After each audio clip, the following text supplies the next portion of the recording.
All right, we're here with Bearcave MMA with our special guest from the clinch, AllKickboxing, Jimin Kim and Rico. And co-host, equal co-host. Double super equal co-host. Joshua Quagliano and... I already said my name, bro, didn't I? Thanks, Richard Francis. That's great. That's excellent. Okay. So what's up, guys? Well, dude, thank you for having us. This is a real privilege. I am. This is my house, Jim. It's a pretty big You entered deal. his domain. This is the Bear Cave.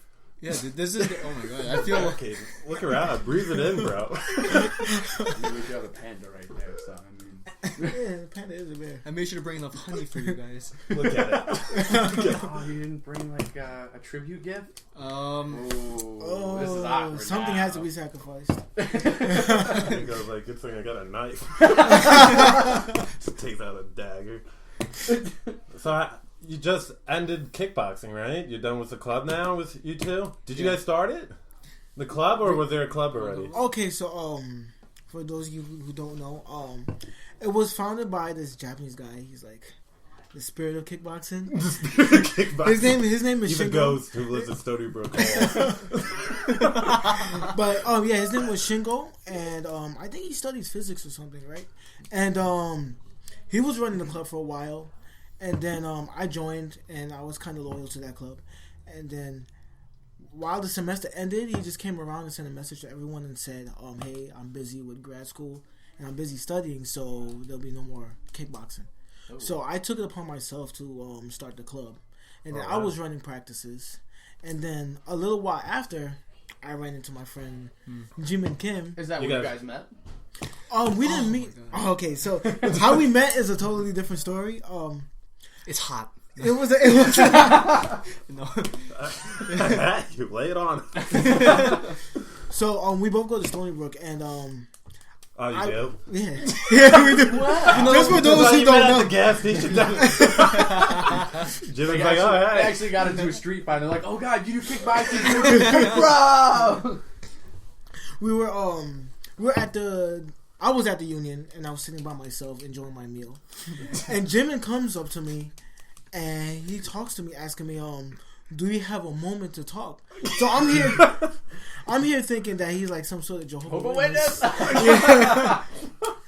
Asking me if I want to know who Jesus Christ is. But I was in a good mood, so I said, you know what, let me give him the time of day and say, yeah, I'll give him some of my time to talk. And then the question he asked me, it turns out he was part of the journalism major, and he was doing a report on what do students want to have put on the media on campus. Right. And I basically was pretty blunt with him, and I told him that I want to see more things regarding kickboxing and MMA. And once I saw that, he started like salivating. he started tearing up. No, his eyes did open wide, and then he was like, "Okay, let me pause it. We'll talk about this after." But mention, it's on the pad. And then, yeah, that's pretty much how it was. And then after that, I told him that I practiced kickboxing at this gym in Queens. I showed him You're from pictures. Queens? Yeah, I'm from Queens, yeah. Okay. Yeah. So how long have you been doing kickboxing for? Oh, my God. I think it's more than 4 years now. Jeez. Yeah. It adds up quick, doesn't it? Yeah, it does add quick. And it's a kickboxing gym? Actually, it was an MMA gym. An MMA? But they didn't really teach MMA. It was more of a... To be honest, it was more of a judo gym that had jiu-jitsu and had kickboxing on the side. And then you did the kickboxing. Yeah, I did the kickboxing, yeah. Well, you've come down to jiu-jitsu before. Yeah, I've come down to jiu-jitsu. Yeah, so you know grappling. Yeah, I know enough grappling. You know the basics. To survive, yeah. To survive. Yeah. Rico is feisty on the ground. Yeah, you don't go to jiu-jitsu, bro. I mean... you know. Now that I've done kickboxing for this long, I'm thinking about maybe branching out to jiu-jitsu. You should. Okay, wait. Take out that aggressiveness, man. This was something we wanted to talk to you about. So, what about kickboxing drew you to kickboxing instead of grappling, any kind of wrestling, something like that? Like, what made you want to punch people in the face? I think kickboxing gives the smaller man the opportunity to move around uninhibited. Jiu-jitsu, when you first start out, you have a low skill level. So a guy who has the same low skill level, because he's bigger than you, can just really out-muscle and really lay on top of you. And maybe I have some problems with claustrophobia, but that situation always got me really uncomfortable. North south with the gi on. Dear God. Yeah, I mean he's literally sitting on my face. You know what I'm saying? and Get with the times, Jim. Look at you all stuck in 2005. but then I would get really frustrated in those spots, and I would try to just muscle out, and it would just lead to it would just go downhill from there. Yeah. And I think being a smaller guy, I always prided myself on my agility and flexibility, especially. And some of that. I Your need head some kicks. flexibility. It took me a month of stretching every day to touch my toes, man. Really? Yeah, I'm so I inflexible. still can't touch my toes. So with all the movement, But he can touch his dick! Yo, the ice has been broken with that statement. So, alright, let's get right into this. I'm sorry, Rich, go on. You're saying how you want So you're saying we're how getting into what I'm saying. Yeah, It yeah, sounds yeah. like you were going a different way. I I was like, was about to just go all out, but So wow. you like movement, so like a TJ Dillashaw, Dominic Cruz type. Yeah, I really I've been studying a lot of how they fight. I think moving too much for the sake of moving can be detrimental because you get very tired and you can circle into a lot of dangerous positions. do you prefer either Cruz or Dillashaw? Because I know Dillashaw does it a lot of movement, but he's more aggressive with it, whereas Cruz, tries to get out at the end. As long as he's not getting hit, he's cool with it. And I know you're an aggressive guy. Yeah, I have some demons, guys. All right. So I really like Dominic Cruz. I had to choose one or the other. I think I like Cruz more because I think he's really fluid with it. Well, he's smart, Dominic Cruz. I don't know MMA. yeah, I know a bunch of fighters who have him go to him for advice on fights, like Brendan Schaub. He'd use him as his brain, because Dominic Cruz was out 4 years, and then wins the title. What do you think? Just shows up. Rico, who do you prefer, Cruz or Dillashaw? Who do you like in the all UFC? Let's just throw it out there. You look like Anderson Silva sometimes when you kickboxing. When we were going the other day, you go from the hips and you're just I'm like, what the? I guess my top fighters would be Anderson Silva. Wow. I actually like Conor McGregor. Yeah, that's my boy. I just bought a poster of him, autographed by him.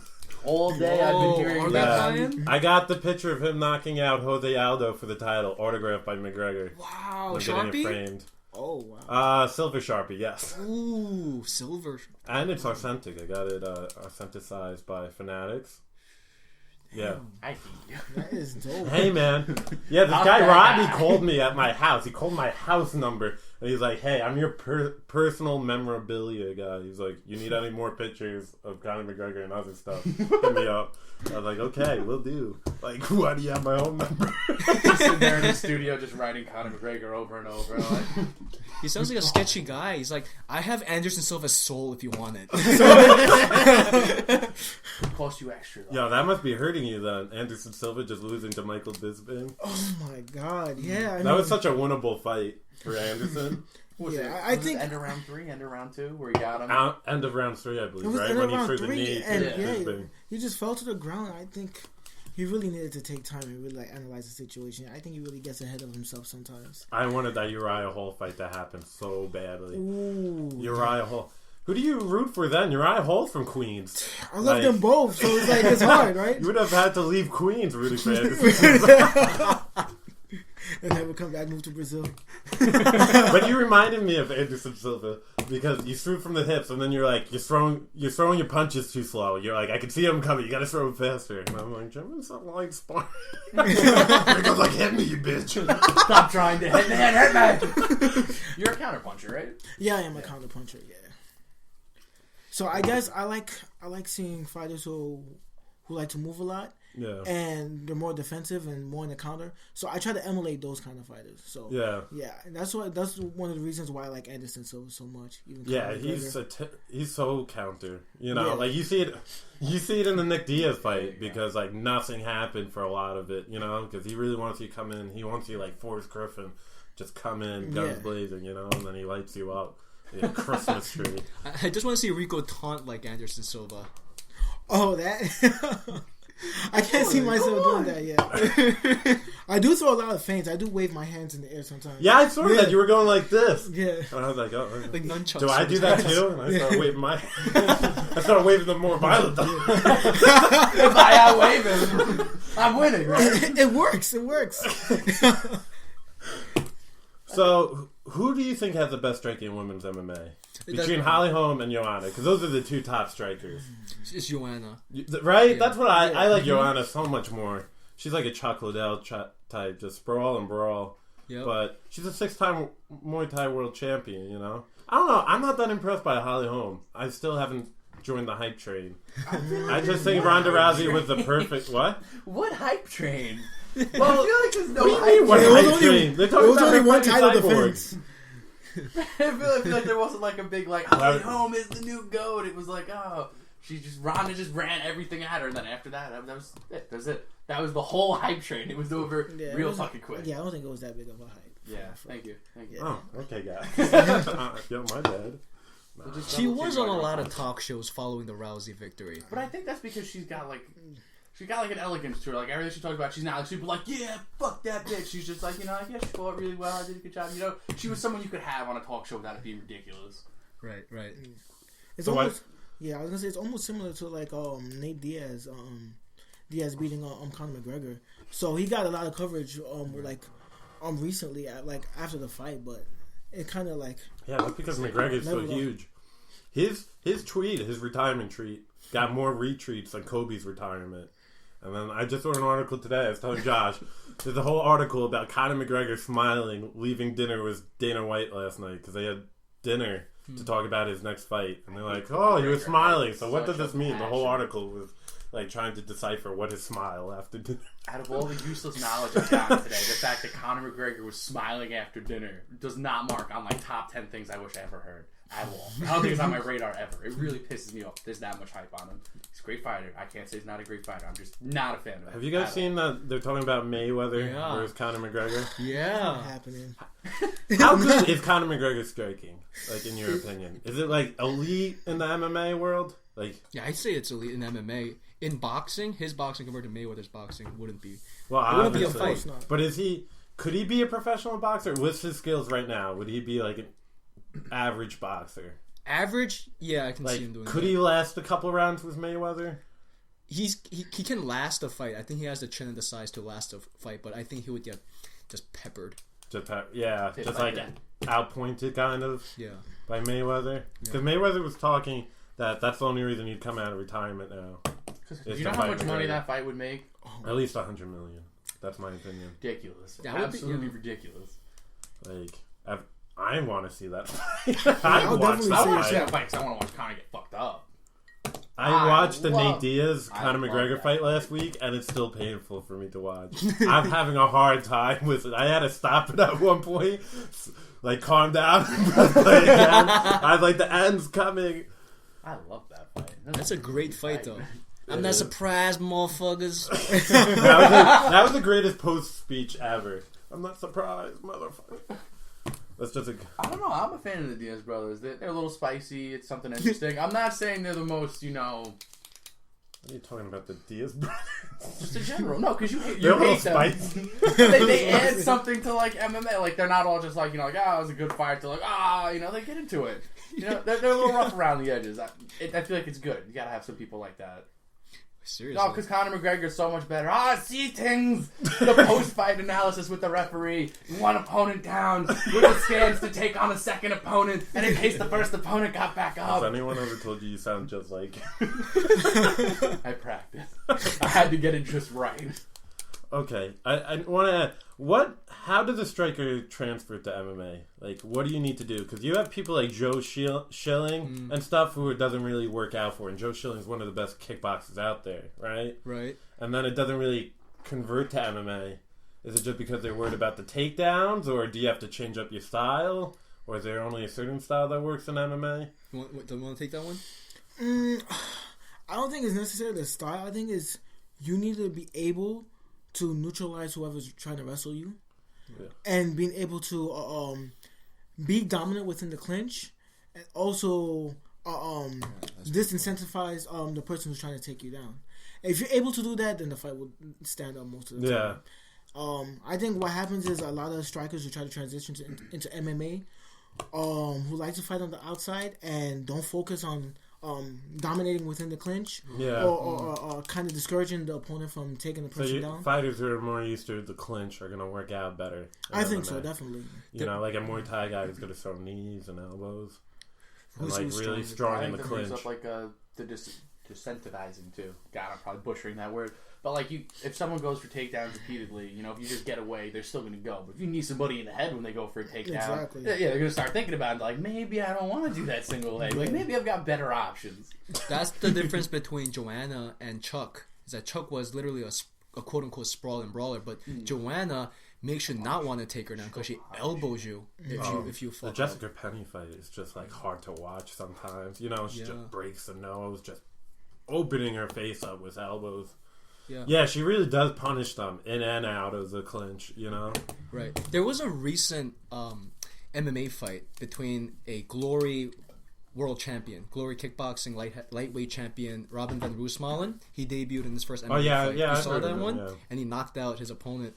So in that fight, Roosmalen got taken down, but he was able to just stifle the guy on top from getting any shots off or advancing position, and he got back up to his feet. And he just knocked this guy out. And I think his opponent never got hit like that on his feet ever. I think it's just a different level of technique and weight transfer kickboxers can bring into the cage. Their combinations can be gnarly. Like, not that you don't have people... Well, I think that's the problem in MMA is you can't really get off too big of combos. Because you put out too many combos, you're going to get taken down. You know? Yeah. Like, the combos don't really ever get that long, I feel like. In MMA, you know, it's a lot of jabbing and, you know, maybe a 1-2, like Vitor when they go in. Well, Vitor, that's because he just goes in relunt, you Bad know. bod Vitor lost it though. Yeah, to Jacare. Yeah, what about this middleweight fight with Luke Rockhold, Michael Bisping? Do you guys want to see that? I'm not particularly interested. Luke Rockhold took care of him. Who saw that fight? He took care. One-arm guillotine on Michael Bisping, which is very hard to do. Wait, did you see like Bisping's, what was it, a tweet? Was it just something he said? If y'all can believe in Jesus, you can believe in me knocking. I was just like, come on. God. Well, in the first fight, with Luke Rockhold and Michael Bisping, you could just tell Luke Rockhold did not respect Michael Bisping's stand-up at all. Like, he was standing up straight, you know, with him, and he was just throw the left kick lazily, and then he would do the question mark one, coming over with it, you know. And then... I could do a question mark kick. Yeah, he ended up hitting Bisping in the head, knocking him down. Then he mounts, then he takes his back, and then guillotines him, and then flips him over to the front and finishes one-armed, which is very hard to do. Oh, yeah. Fill me in. What happened to Weidman? Weidman? You want to do this? So I read like the big thing he posted out and so forth about it. So apparently, like, something happened in training, ended up with, like, a really stiff neck. And he just assumed it was a stiff neck, kept training, and then it got to the point where, like, you know, he couldn't sleep. It was constantly bothering him. So he went, got it checked out, and I want to say it's a bulging disc. Yeah. Oh. Something in one of I want to say the fifth one, the fifth cervical one, and he's either going to get it cut out or they're going to fuse the vertebrae together. I don't. It was one of those things like it was a toss-up as to what was going to happen. He's always getting hurt. I feel bad. He's so good, Weidman. Didn't you train at Sarah Longo's, right? Yeah, you trained for the summer. Yeah. He came to teach one of the classes, and I that's fantastic. I could just shake his hand, man. I never watched it since. I'm joking. Now, Chris Weidman is a super nice guy. I mean, he's a very sharp, very smart guy. The way he taught the class, he said something really interesting. And I think it reveals a lot about his why he is a great fighter. He said that after this MMA class he taught us, I want you guys to go home right now and write in a notebook every drill that we just did, because it's freshness in your mind right now, not when you wake up tomorrow in the morning. So go home and literally write it down. I do that with jiu-jitsu. Like, whatever technique we go over, like, I'll have, like, a notebook and I'll write, like, all the crap that, like, we go through and take down. And then, like, if I tweak the technique a little bit, like, say, like, I don't know, if I use, like, a different kind of grip because it's more comfortable to me, I'll, like, put the original grip and then I'll, like, write in, like, a little note, like, you know, try this grip or something like that. I feel like it's super helpful. Do you feel like it worked for you? Did you do it? Or? No, I didn't do it. Yeah, I was gonna listen to the podcast. We had like 45 viewers. Yeah, Never confuse you again. but I think that guy trains so hard that he might sometimes. Well, he's like a wrestler. He has that like but The burnout mentality, like a Cain Velasquez, who just like doesn't know. I don't think they know when to stop. Exactly. They're just too tough. I think it might be like they're just too tough mentally. You know what I'm saying? Where they, like where somebody literally should be able to has to be like, yo, you have to stop. Because you can see how he fights. He just presses forward no matter what. Yeah. Like I've never seen Wyman take a step back. Yeah, seriously. And then who else is training there? Right? There's Jimin, Al Quinta, Gian comes in, Wonder Boy Thompson came in. I never saw him in person, but I know he trains. He trained with Weidman leading up to this Rockland. Yeah, match. I saw him doing jiu-jitsu at Sarah's. I used to see him doing there. Yeah, I didn't actually get too much to watch. I've seen Wyman do jiu-jitsu, and it's like watching the Force, like Luke Skywalker. like there's nothing stopping. He's like a force of nature. It just looks like pure power going through, because he's just so dominant, Wow. And then I've rolled with Gian before, and he's so strong and big, And then you're big. Saying that is big, is huge. Yeah, and I'm like 6'1". He's about my height, but the muscle on him, And I rolled with him. I was like a white belt then. So, and I just felt his power, and he just straight up put me in mount, and then he left me there for 5 minutes. He forgot about me. Yeah, and then I've seen Aljamain roll, Aljamain Sterling, and he's really good. Like I've seen him go with really talented guys at Sarah's and just just kill it. Like he like choked out one of the black belts, who had he had like an ankle lock on him and just took his back from it. I don't even know how. He has a funky style of wrestling too, I think. The Funk Master? Odoi. No, but yeah, I actually took several of his wrestling classes over the summer. He brought in a lot of his high school wrestling students over to the gym, and he taught the members too. And his way of getting takedowns is actually very unique.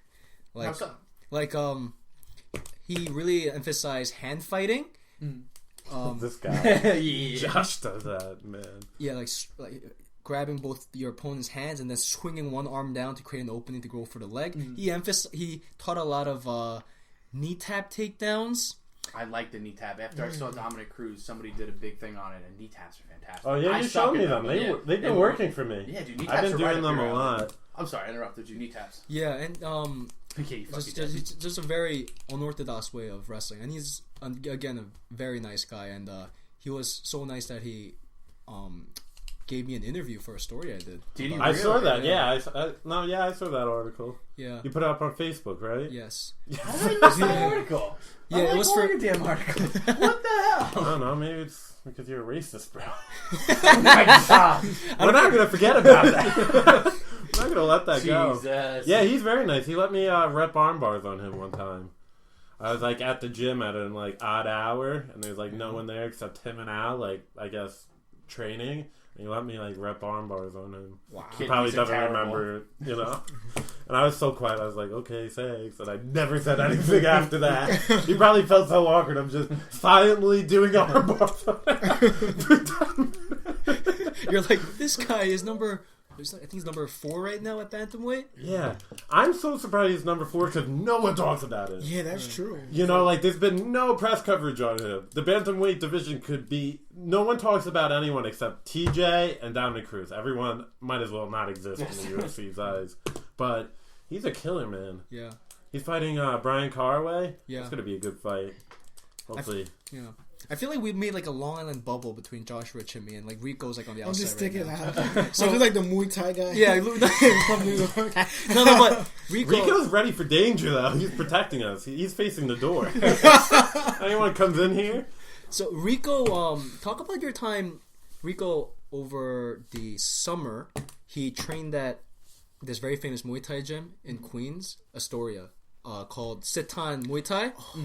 And a lot Do they have one on Long Island? They do. I've seen a Seton one on Hempstead Turnpike I don't really know where Levittown, or is it But yeah, go on. Yeah. There is one in Long Island, and he went to the one in Astoria, Queens, and there's a lot of professional Muay Thai fighters that come out of there. Really? Who compete in the city. So why don't you talk about that experience? Like meeting Hell yeah.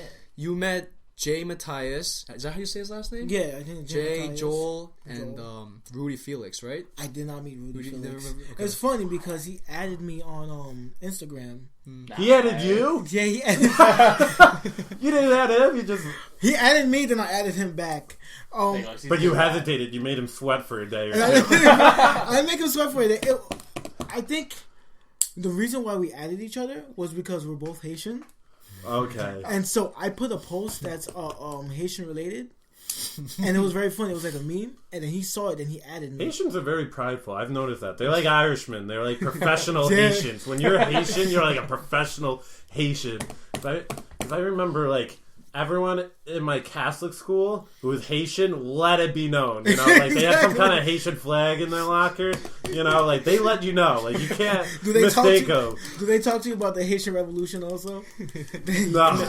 They like talking about that too. Yeah. I guess that's why I admire Conor McGregor's fans also. It's like when he walked in fighting on Mendes. And you could feel the goosebumps. Like I felt the goosebumps when he walked in, and Sinead O'Connor was saying it was amazing. So I guess I could connect with the Irish people on that. Yeah. So yeah. You got your boy Ovens. Oh my God. Yeah, he's Haitian. You're talking about McGregor. That's white guy. I wanted Ovens to win. Also, I really wanted Ovens to win. I didn't get to see the fight. And I think I was drinking that day, and I was kind of drunk. Wow, you didn't even support him. I was doing something. It was important. I was busy. That's more important. I was busy. I was drinking. Then but his title shot.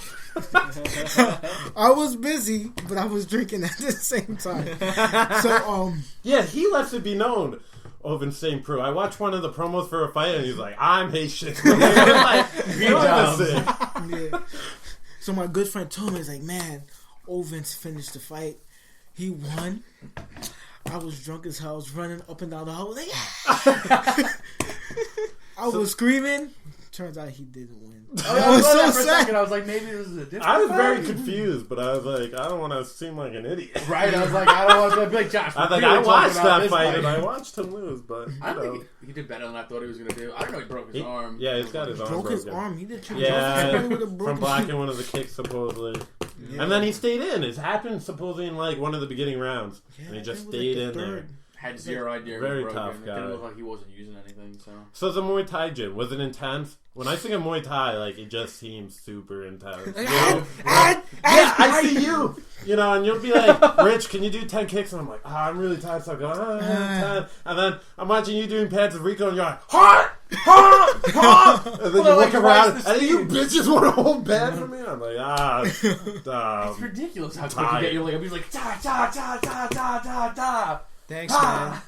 Each of those kicks, I release a kidney stone. That's the strategy. So how long did you train at the gym for? I mean, I only visited for like a couple of times. Actually, once. And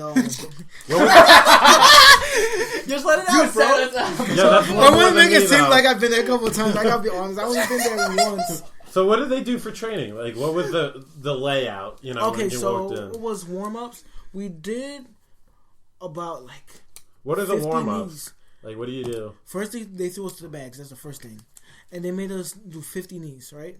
Afterwards, they made us jog around the 50 mat. knees on what? Like, on the punching bag. On the punching bag, yeah. So we did like 50 total or like 51 times we keep I think it was 50 each side. Oh. So then they made us run around for like a couple minutes. And then they will call out like drills. They made us actually do what you guys do in jiu-jitsu, was it the crocodile? Yeah, they made us do the crocodile. They made us do Those are fun once you learn them. Yeah, you get addicted to them. I'll do that to warm up anywhere. You know, like about to swim crocodile. I did it for my first jiu-jitsu tournament. Remember that for my first jiu-jitsu tournament? I was doing it back and forth right next to the mat. I do it at Stony Brook, like when I'm on the food, waiting to get food. On your way to class? Yeah, I do it. It's very convenient. Like an actual athlete waiting for food. Jimin's at the lunch table. He's like, I'm hungry. Crocodile. I gotta get 20 in before I sit down, guys. Hold on. I'm sorry, Rico. Go on. Okay, so we're doing. Yeah, dude, we're into it. This guy. Fucking weirdo. Shut the fuck up. We're doing You don't have a leaping. tie. We were leaping. We're doing leaps. We did lunges, and we would run backwards, and we do sprints. So that would be the first thing. That's just the warm up. Just a warm up. Sounds like my workout. Yeah, right? Then we transitioned into shadow boxing, and they make sure that you do your punches at full force. So not any of those light shadow boxing. Yeah. So every punch had to be with intent. I guess for that instance, that's what they wanted. Then they had us pair up with each other, gloves and shin guards on, and they would call out drills, combinations that we would pair off with like a partner. Like 1, 2. Yeah, like 1, 2, kicks, lean backs when somebody's throwing a kick at you, and then you hit it with a counter. And so we did that for about like 40 minutes, just nonstop. Jeez. Yeah, and then like in between our rest would be like push-ups, sit-ups. Yeah, We worked out to rest, you know. Yeah, so that would be what we would do in between the drills, and we ended. How did we end it? We ended it with like 2 minutes of straight sit-ups. Yeah, it was 2 Well, you minutes. gotta build up those abs. Yeah, Those body kicks scare me more than the head kicks, to be honest. Like, I don't want to get caught ever, like, right underneath those ribs. That's, like, my biggest fear. yeah. I'd Trust me, much I know rather this that guy. than kick to the This guy jaw. changed my rib forever. Yeah. But yeah, and then we ended it with knees on the punching bag. So we had to end it with knees on the punching bag also. Some knees for days. Yeah. The ties in their knees. So yeah, I was pretty much like drained at the end of the practice. Pretty understandable. Yeah. Yeah, I was tired just working out with you guys. So I want to know, like, how did you figure out your coaching style for the club? Because you guys mostly do it, right? Right. Like, it's only you two that run it up until now. Jake does, right? Mm-hmm. So how did you decide how you're gonna run it? And like, I'm you're, close out like you here, do the man. talks at the end, the philosophy talk. Your coaching style, much better than our coaching style. We're just kind of like, Oh, all right, yeah, the today jiu-jitsu we're going club. to do like 3 things, and then we're going to roll, guys. Let's get at it. We'll be like, we're gonna do some arm bars now. Like, We're gonna roll. You guys are much more structured. Thanks, man. Thank you. You guys have it together. We have it together. Like We're I just- feel like I learn a lot with you guys. Yeah, well, jiu-jitsu I feel like is more chill as a sport, you know. So to answer your question, I think my changing philosophy started off being very unstructured. It was very sparring heavy at first. It was a lot of just tossing people in deep water and just having them figure it out on their own and discover how their own style, and really to see if they really want to do this. And then later on, especially after training at Fusion, I realized that sparring heavy training can be very detrimental. Because at Fusion we did a combination of drills and sparring, and I saw the benefits of that. So this semester especially, I really made it all about drills. Yeah, because whatever you did at that gym worked. Because you were always good, and then I remember you went to the gym, and then I remember I came to one of your practices, and then you're just like throwing these crazy combinations and your footwork. And I The was like, footwork is what literally was got like- me. Watching you like walk as you like just walk around stance wise, I was just Yeah. like, that's a deadly fucking man. Oh, thanks, man. I'm so flattered. No, but Brian Stan was on the Joe Rogan Experience, and he was talking about so many young MMA fighters, they overtrain and they overspar. I was going to ask you about that. How much sparring would you recommend a fighter do leading up to a fight camp? Because there's some guys who spar every day, Oof. and then there's some like once a week. And what do you think is best training for a fight? I think twice a week is perfect. Twice a week? Yeah, I think once a week might be a little too Like late. full contact or like... Actually, no, take that back. I say once a week, personally. Yeah, you know why? Full Because contact? full contact sparring once a week, and that one time I think shouldn't be hard sparring. I think there should be one hard sparring session every 3 weeks. And I think some people would say that's the wrong way to do it, but that's because I don't believe in just sparring. I believe in drills, sparring drills, and sparring. That's how Dwayne Ludwig trained the alpha male guys who are just really sparring. Those guys became great strikers. Yeah. Yeah. Can you explain what you were talking about? You said sparring, and drills. Like, what is sparring and drills? Okay, yes. So drills is very, I think, oriented on repetition, hitting mitts, pads, or the other person's gloves, doing the same combination on bags, or not even hitting at all and just, for instance, working on slips going down the line. Just repetition. And then spar drilling is having people use the techniques they just drilled and putting them in an environment where they're forced to it. Like, you can only throw you can only leg kick in this sparring match right here. Or in this sparring session, you have to get at least 5 of the techniques you just drilled for the sparring match to end. And then sparring is free form. And even in the sparring, I feel like you should still go back and draw from what you just took away. So do you guys believe in hitting pads? Because I know some some fighters don't like hitting pads because they think it doesn't increase the accuracy of your punches. They rather go light and try to hit, like ribs, head, chin, they try, you know what I'm saying? Okay. Because they think pads is just not real enough. What do you think? Do you think pads helps the striking? I never thought about it, but I personally always preferred pairing with somebody. Yeah. Like somebody catching the punches and bracing for leg kicks or bracing for Yeah. kicks. Because that's more realistic. Of course, you're hitting You're somebody's both getting hands. something in at that point. Yeah. So you anticipating shots coming at you and you throwing shots. So it more emulates a real fight. Whereas when you're hitting pads, you can go full force at it, but at the same time, like you said, it's not like you're really hitting the person. You're hitting something, and it's not as realistic. So I'm sorry. There can be. Shut up, John. I just stepped on your ass. Nah, we don't need you. You're only a co-host. You're a co-host. Jimin was saying. No. At the end of the day, we're only talking about like pad hitting and stuff. We're not talking about like UN or anything. But ISIS or anything. But there's different approaches to holding pads. There's ways you can hold it for Instagram and sexy posts where you look like a superhero and you're dodging everything. And then there's ways where the pad holder simulates a real fight and he's kicking you, checking your defense.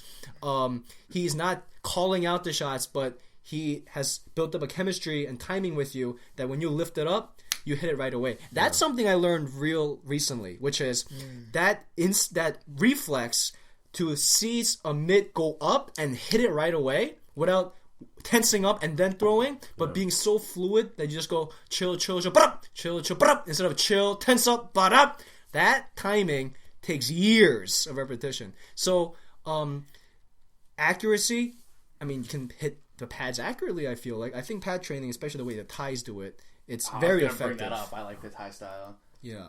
What's the Thai style? Where you have to make sure that you're checking kicks. It's a very organic way of hitting pads. There's a lot of struggle involved. The pad hold doesn't make you feel like you're the shit, but he puts you in tough situations in the clinch. He pushes you back. He kicks you. Things like that. And don't they typically look at like pad, like you're supposed to be hitting the pads hard as fuck, and they do a lot of like light, I guess, sparring constantly kind of thing. I don't want to call it sparring, but, like almost like play sparring. Yeah. But like they're all like like fucking around kind of thing. Yeah. Like how I feel like you typically roll in jiu-jitsu kind of thing. Like when you're with your buddies and you're doing it, like you're still working on stuff, but maybe you're going for something you want to work on, like an armbar repeatedly, even though you're probably not going to get it, but you get better at the setup, the grips, yada yada. Yeah, exactly. You're right. I think that's why the Thais, they can have over 100 fights when they're 18. By the time they're 18, because they preserve their bodies. Yeah, I've heard of them retiring at 15. Some of them just because they've had like 300 fights since like 8 or whatever. Yeah. Well, it's like a way of life there, right? Like they don't get as tense about the fights. I hear it's very just another part of life, like going to work. I mean, some of them it is though. I saw a really competitive fight between these two Thai greats right now. It's one's named Pakorn, the other fighter's name's Pech Bunchu, and they're both stadium champions. And the fight was so competitive, but by the time a minute went into round 5, the last round, they just both kind of just chilled. Because I think they had another fight coming up in 2 weeks, and they knew and they knew who won the fight already in the judges' eyes. So Pakorn just stepped back. When I thought, dude, you shouldn't be going for the kill right here. But for them, you're like, maybe it is kind of punching in, punching out sometimes, unless you're fighting for a title. Well, I don't think they get caught up as much in the wins and losses, because I know a big thing in Thailand is gambling. I was watching a John Wayne Parr documentary, and he's one of the first white people to ever go to Thailand and train with them, and he was talking about how the gambling's huge, so they might take a loss because the money's the other way, and like it's a lot about making money, you know, with You're trying to say the fights are fixed, man? I heard him say that. I'm sorry. You want to say something? I guess not. I mean, I've heard stories where the gym you come from would encourage you to throw the fight because they're betting on the other opponent to win. So I've heard. But it's very weird because I heard if you get caught doing that you're like shamed, you know. And I've heard like fighters being killed because they dishonored the gym or whatever in doing it. So it's kind of weird. Like it's a big thing, but it's like it's under the table, you know. I don't know. For them, you know, do you think the rest of the world has caught up to Thai kickboxing, Thai Muay Thai? That level? Yeah. No. I heard Joseph Valtellini, who's a former Glory welterweight champion, say this, and he said that Muay Thai and kickboxing, it's like saying if you're good at badminton, you're going to be good at tennis. It's actually really apples and oranges because of the rules. Because the rules are different and different shots are awarded different levels of points. Yeah. So the shot selection changes and there's way more clinching in right. Muay Isn't Thai. the kicks worth more? Yeah, than the punches in true Muay Thai, and then the clinch can be like a big thing in Muay Thai, where kickboxing it's not. Yeah, they don't allow you to hold on for more. There's no elbow. Yeah. There's like a single no shot. elbows. Like if you grab somebody in clinch and kickboxing rules, you have to have activity like right away, or else the referee's gonna like split you guys up. Yeah. So I think Glory does the kickboxing rules, right? It's not Muay Thai. It's kickboxing. You can't throw elbows in Glory, and you can't sweep. No. Which in Muay Thai, that's what you do. You right? sweep somebody and you kind of give them like, get fucked. And you keep going on about your day. So what is Dutch kickboxing, right? Because that's a big thing, Dutch kickboxing. It's a different style? Want to take that? We can both talk about this, honestly. Right. I love it. When people say kickboxing these days, I think they're kind of talking about Dutch kickboxing. Glory, a lot of fighters do Dutch kickboxing. So to answer your question, it's a lot of emphasis on boxing and the low kick and what's called half beat counters. And I hate jargon. So basically a half beat counter is you block a shot and you return right away with another shot. So literally like block kick, block throw, half beat countering system. Like block a jab with your right, fire a jab with your free hand. So half beat counters, punch combinations into the right low kick, and also moving your feet with every shot you take to cover ground. And for you to be able to... is that what the Black Zillions are doing? combinations. Because Ernesto Hoost is their stand-up coach now. And everyone's stand-up has gone up. Right. Is that what they're doing? Dutch kickboxing? yeah. Because he's Dutch, and he's pretty famous for what he does. Right. He has, I think, what people might say is a very kind of... When people think of Dutch kickboxing, they kind of think of it as this monolithic style. And I think... Henry Hooft kind of embodies that traditional kind of way, but Dutch kickboxing actually isn't monolithic at all. There's a lot of different shades to it. There's the way they train Dutch kickboxing at this famous gym, Lucien Carbine, called the Fight Factory. He's the coach. Yeah. Those guys emphasize a lot of high knees and a lot of more awkward punch kick combinations and throwing the left kick to the body or the leg instead of the right kick typically as the low kick. There's different varieties to it, but you want to add anything to that? I mean, this is where He's about to take a drink. I'm such a nerd. No, this is where Jimin geeks out when it comes to Dutch kickboxing. Dude, I'm like a Star Wars fan when it comes to it. He knows it. He knows it so well. And to be honest, what I know about Dutch kickboxing is that I've trained in it. I know that it's like you said, it's boxing centric. I also learned that the Dutch also have this kind of karate kind of background to it. So even when they say os, it's more of a kind of like a traditional Shotokan kind of culture to it. So that's where it kind of differs from Muay Thai. But it's really its own martial art when you really think about it. Where it takes remnants of well, I feel like fighting's becoming less different martial arts and just becoming MMA, where where MMA is just becoming a thing like the ground, like you're getting people from Sambo, jiu-jitsu and wrestling, and it's just kind of getting blended together, and you're like not finding as many people who are just pure in one thing. Especially because lots of styles claim the same thing as their own. Like, there are people who are like, oh, that guy did a single leg, that's jiu-jitsu. Is that jiu-jitsu or is that wrestling? There's no reason you can't blend the two, but to call it like one or the other seems kind of like weird to me. But I feel you, Rico, with Jimin geeking out. That's what Josh does. Like he memorizes all the different jiu-jitsu moves, names, and then like how you do it technically. And I just kind of roll and I figured out what I do. Yeah, I got the Kimura because the arm was there. The only stuff I learned from him. He'll be like, "Oh, no. Like you got to do this," and then I'll try it out in rolling. You know, like I don't rep that much. I just try to pull it off. You'll fucking kill me because I'll be like, yeah, when you were side control, like, instead of doing that, give this a shot and you'll be able to get my arm. And the next thing I know, I'm getting arm barred. I'm like, okay. Like, I don't know all the technical stuff. Like, I'm not the guy who watches YouTube videos. Like, Josh watches the YouTube videos of, like, Ryan Hall's stuff. And he geeks out on that stuff. And he's like, oh, you gotta watch this. Ryan Hall's got some good videos, blah, blah, blah, blah, blah. I can't do it. I can't do it. I just like to roll, you know? Yeah, like, I'll rap. Like, I'm not saying I don't rap, but, like, I just do it, you know? I definitely connect with your way. I do it by feel, you know? I'm like I'm the Josh to Rico. I'm all about them YouTube vids, you know what I'm saying, bro? I mean, as long as you pick up a little something, like, it just keeps adding I feel like that's gonna kill me. I mean, I could watch a YouTube vid and, like, understand what's going on and understand the mechanics, but, like, ask me about it 10 minutes later. It's like I'm not going to be able to tell you. So this brings up something I want to talk with you guys, which is nowadays there's so much information available at your fingertips to learn martial arts, and so this is like the golden age. Like, it's almost heretic for someone to say that, you know, I'm self-trained or like I watch things on YouTube. People mock people for doing that, but then it can happen. Jake Matthews, he's an MMA fighter. He started training in his backyard. He's Australian. That's how he started MMA. He started training in his backyard, and now he fights in the UFC. You know, there's a really big difference because, like, just for somebody to be like, yeah, you know, I trained in my garage, I trained in the backyard, like that could mean anything. And like when that's how Josh started. Yeah, I was going to Sarah's and Josh. I went to Sarah's and they wouldn't let me roll because they're like, oh, it's your first time here, and I'm like, oh, you know, I've done it a lot, yada yada. And they're like, okay, yeah. And then after they finally did let me roll, they're like, oh, okay, like you do know what's going on. Yeah, you've been doing it for a year, you know. Learning. I would go to Sarah's, and then I would take what I learned and show it to him. And we'd roll in my backyard, and then he'd watch YouTube videos. Right. I think everyone starts out on their own, and that's the way I started. And then I eventually went to Law MMA, and then Fusion.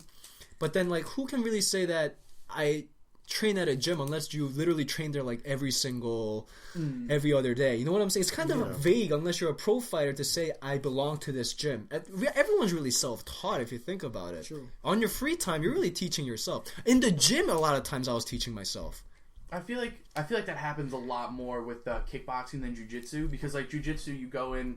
I feel like to say you go to a gym, you got to go, I don't know, like 3 times a week. Like, as long as you're going there steadily, but each teacher's gonna have different things they focus on. Like Maxim, the place I go to, guillotine, single leg X, butterfly guard, out the fucking wazoo. I didn't go to Sarah's for long enough to where I can really feel like I comment on it, but I know he's come to Maxim a couple times. Rich has come to Maxim a couple times, and it's noticeable the difference between like the things going on at Sarah's and the things going on there. Not that they're teaching. Every gym has a different feel. Yeah, like whatever the black belts there, you know, focus on. Because what was it? His gym is very heavy on the guillotine. Yeah. Like a lot of the guys, that's what they love to do. And you got to practice it a lot. I noticed that at Maxim. It's just like everyone knows the guillotine. Everyone does it all the time. Whenever I train there, somebody tries to pull a guillotine on me at least once a fight. You know, and then I would train Thursdays and Wednesdays during the day, and I train with this guy Guillotine. He'd run the class, but actually his big thing that he taught was Kimuras and different bicep crushers, the bicep slicers, and that's all he teach. And I'd get really good at that, and that's what I look for all the time now. You know, it's just, you know. Actually, recently found out, what was it when we were rolling, like 3 weeks ago maybe? I tried the slicers a little bit, could never get them to work, using the entire wrong part of my wrist. And it was just one of those things where it's like the move was entirely ineffective. You gotta get the bone to go into the muscle. I was trying to do it like a guillotine where you use like this part of your bone. It's just like your bony wrist part up there. Entirely different, and that entirely why the whole technique wasn't working. So when did you start training, Jimin? Did that include training on my own? Yeah. Okay. When did you get interested in stand-up fighting, and why? Like, what inspired you to, like, oh, I gotta do this? Oh, shit. Oh, this is gonna go deep now. Deep! It was 3 summers ago. And I first started shadow boxing only for a whole month and doing road work, sit-ups, push-ups in the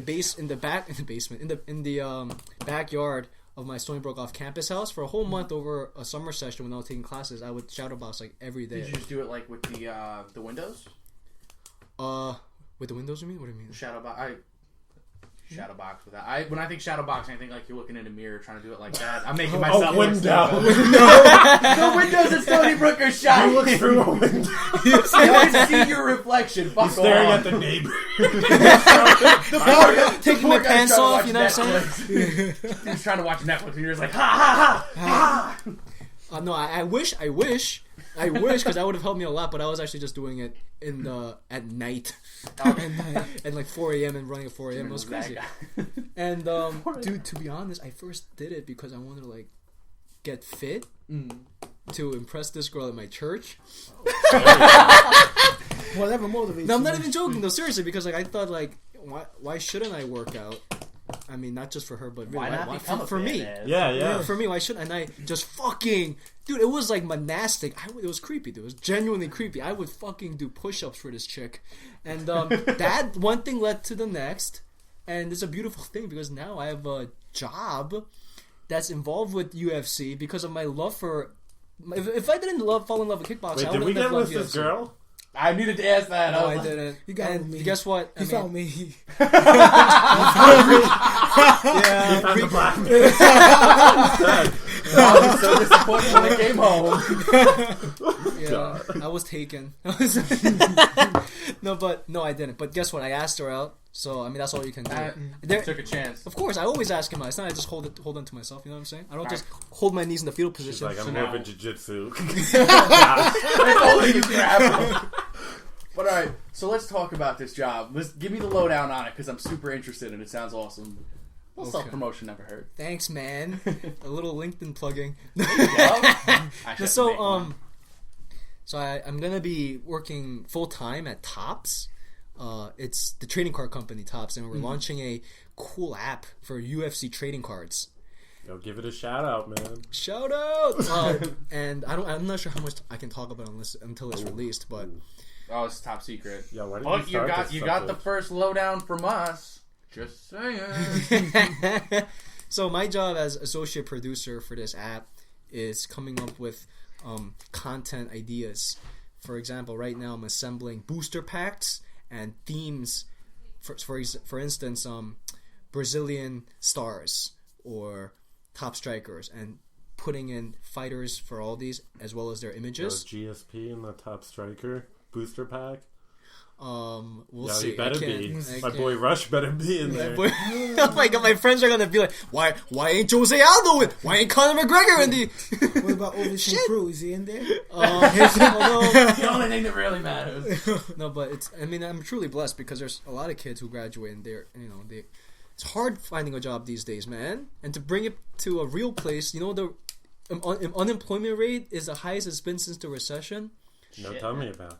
So, so I'm like really fortunate that I got this job, and I'll be working in the city, making this really great app. I kind of expected it though. I expected you to get a nice job. Thanks, man. I knew you were on to great things. You were doing What are you doing? Enhancing you. Fuck off. You did Jimmy's done push-ups. Doing the crocodile. No, but you did an internship with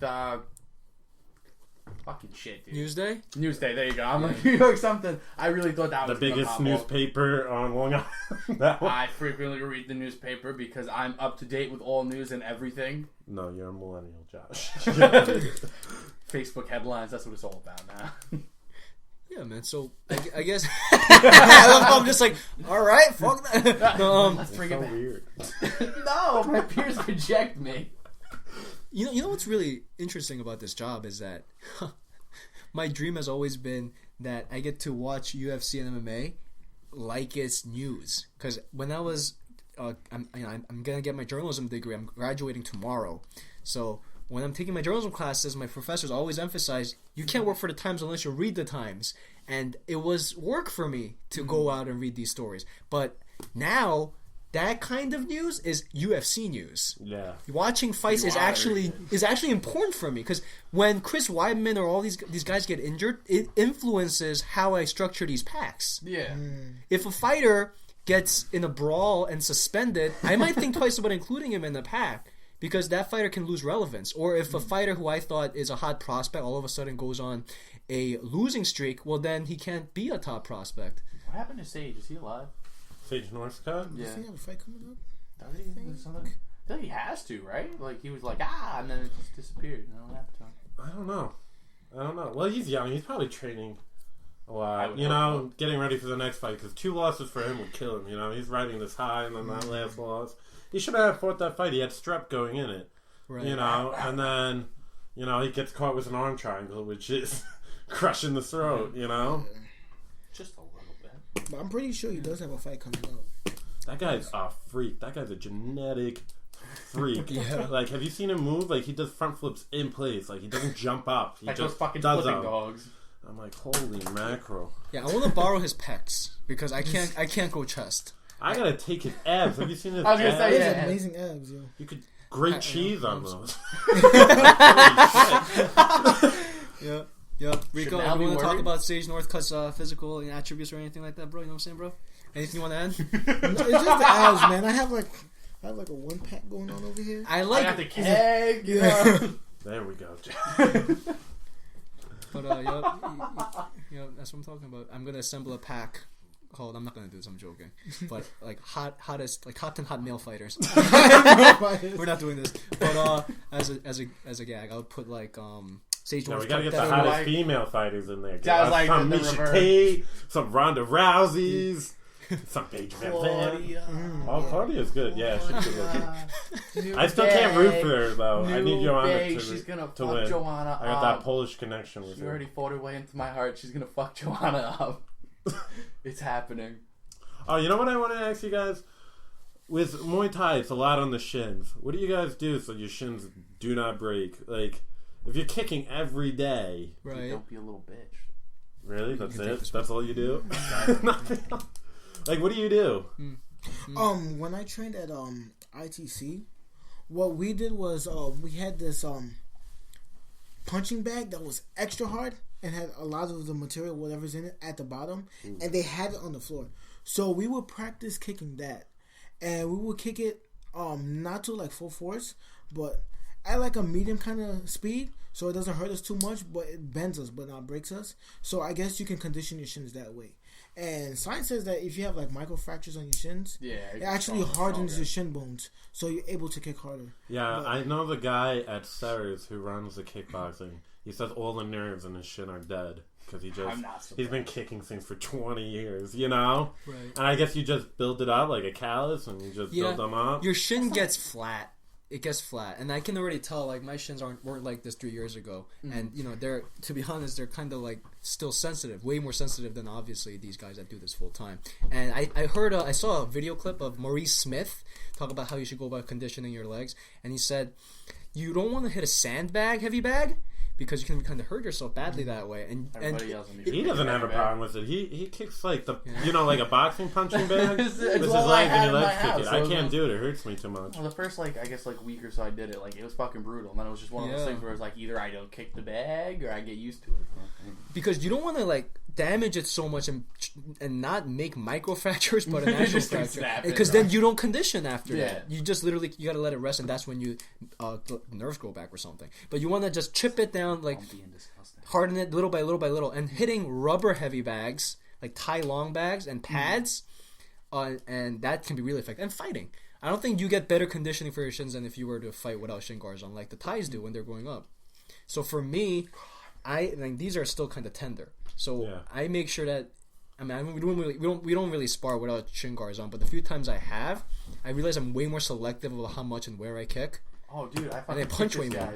Yeah, I either caught his elbow or his fucking knee, and I was like, yeah, no right kick for like the next minute. Like, we're gonna pretend like, you know, we're mixing it up for the sake of mixing it up, but I'm like, my ankle fucking hurts. Yeah. A lot of that's adrenaline too, man.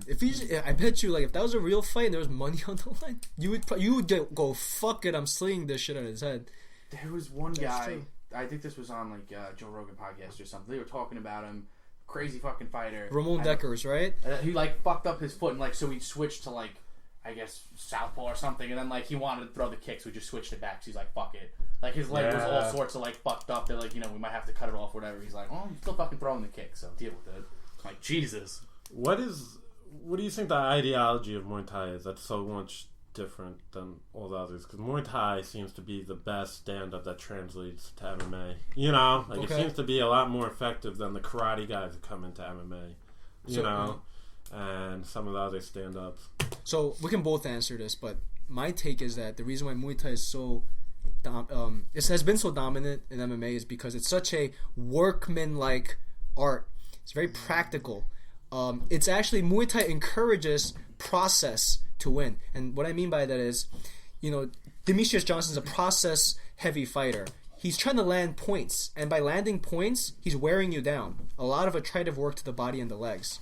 John Dawson's a dynamic fighter. He tries to win fights in like blitzes. Yeah. So Muay Thai encourages process with roundhouse kicks to the body and the legs. The clinch, especially the clinch, that's why it's so effective for MMA, especially the grappling element to it. And Muay Thai is a strong man's art, and MMA is definitely a strong man's art.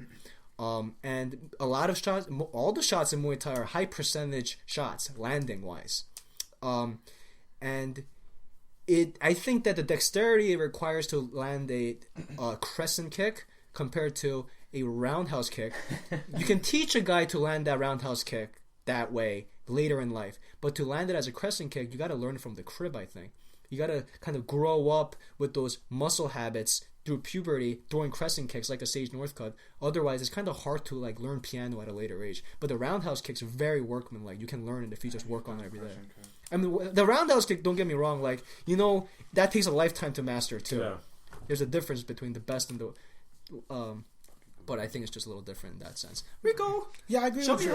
I mean, I guess I was going to say something along those lines that what makes Muay Thai so effective is the fact that it's so efficient and there's not a lot of unnecessary movements. You see a lot of Muay Thai fighters, they really stay put. And whatever movement that they have is very to the point. So whenever you coming in for the clinch, it has a purpose for that. There's not a lot of elusiveness when you really think about it, but at the same time, there are a lot of Muay Thai fighters that are elusive. But it's very effective in the sense that you punching for a reason. You punching to finish the fight. You punching to hurt the other person. So it's like that's what really makes it so effective. That it's very simple to learn, number one, and it's very effective. Yeah, Muay Thai kicks are aimed to fucking name. Yeah. That is their plan. Now, but we're seeing a lot of like Taekwondo guys come into the fray now, who are just cleaning up. Like Stephen Thompson, what he did to Johnny Hendricks was like mind blowing. I don't know what the fuck happened to that fight. I think it's new, you know. People aren't used to that, you know. Right. Like Anthony Pettis, he's another Taekwondo guy, and he was killing people, you know, because he's jumping off the cage. And I think it's like one of those things, right? Like Muay Thai, like you build up. Right? You're like throwing a baseball bat when you kick. Like the Taekwondo, there's not a setup to it. They're just like throwing it out there, so it's harder to see. Right? And I think a lot of people aren't used to that. Like Johnny Hendricks, I think, just thought he was going to eat all those punches, you know? And then he didn't see all of them coming, and it's the kick that you don't see which knocks you out, you know? Right. That's my take on it, though. I think that distance control the Taekwondo karate guys have. They're like moving in and out. You see that with Gunnar Nelson a lot too. Yeah, a lot of movement. You know, or Conor McGregor would say all that movement. Yeah, I mean it's interesting because you know, MMA kind of started out where there was a long distance between fighters because fighters they weren't comfortable necessarily in the pocket at that stage in the striking game of MMA. So there was a lot of pot shotting happened around like Matt Hughes' time and early GSP. You know, a lot of 1-2s. And then that distance started closing, and I think we really saw the best version of that when Robbie Lawler fought Johnny Hendricks the first time, and they were just like exchanging in the pocket. Going at it. Yeah. And then Jose Aldo was ahead of the game because he'd been doing that like way before anyone. And then Chad Mendes and Aldo, the rematch, you really saw that. And then like since that time, we've kind of like again expanded out that distance, and there's a lot more moving, and pot shotting and distance control. So I wonder if it's all just gonna come back to guys fighting again and just I think it goes in phases, because jiu-jitsu is like that too. Like some moves that are new are just really old. It's really hard to find a new fashion, move. They come in and out of style, Right. And I think like when you get now... McGregor, when he first came on, nobody knew how to deal with him, because it's new, and then people adapt. That's what happens, Right. So I think it's a lot of that. I think we'll really see how effective Taekwondo guys really are in like a year or two if it's still around, Right. I also feel like the Taekwondo gives you a really solid flexibility background, athletic background. background. Well, those guys have been doing it all their life, A lot of Taekwondo people start when they're 8 because it's like one of those gyms that are in every town, it's like they have a lot of kid classes, you don't see that in Muay Thai in America at least. You don't really see kids training Muay Thai. It's more... If you saw an 8-year-old competing in Muay Thai here, you'd probably freak out. In America, you have your Tiger Schulmans and your Taekwondo schools. Yeah, that's interesting. You're right, though.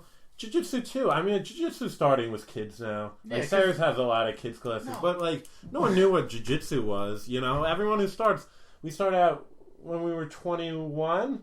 Something like that. Yeah. Yeah. That's why, at Maxim, I walked in and they were an adult class going on, but they all had their kids there. There's a little girl who, fought off a single leg, then ended up getting taken down, switched to single leg. Fuck. It's killing me. I can't remember the shit for it right now. Single leg X guard. This is like an 8-year-old, 12-year-old max pulling single leg X guard.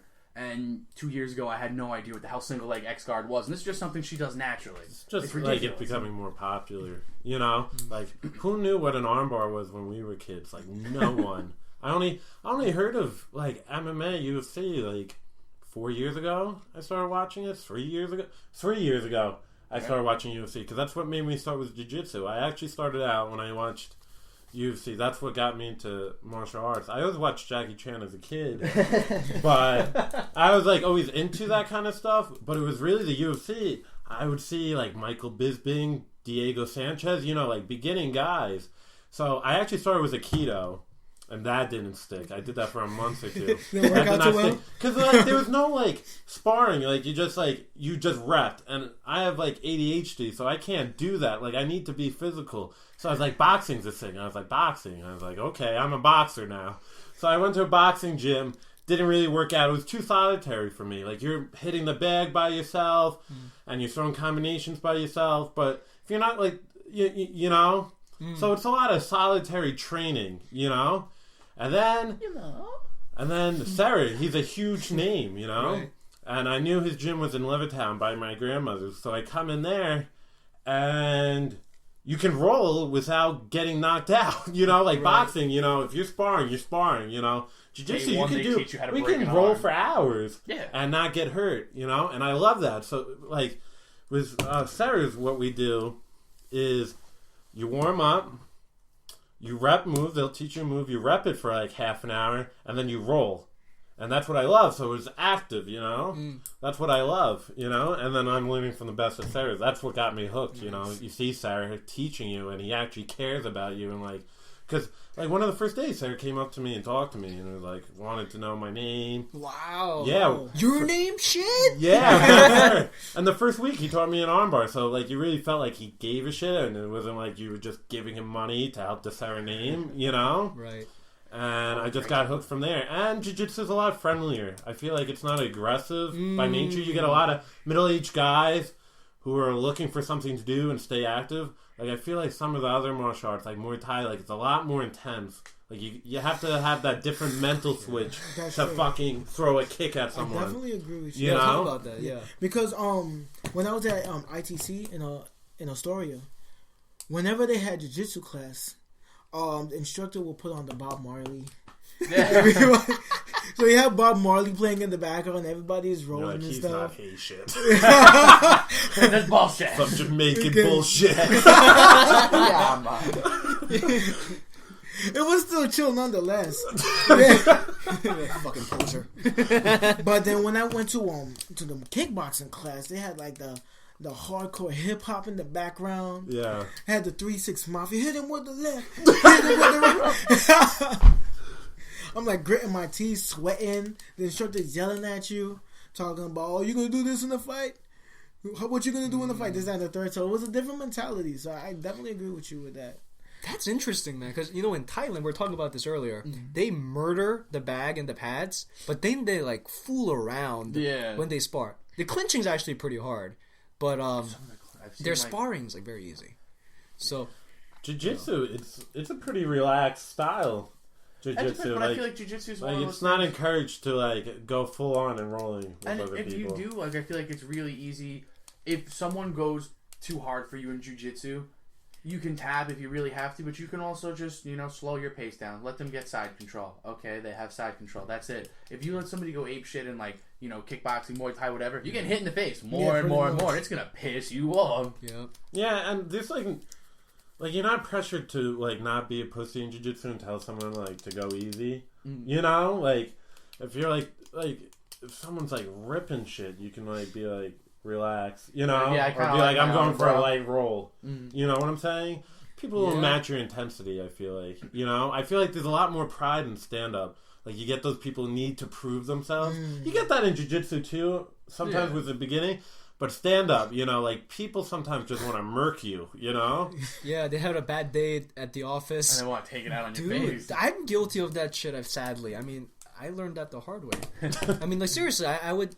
there were times I was sparring at Fusion, and I didn't even know I was doing it. Like, it was like I was...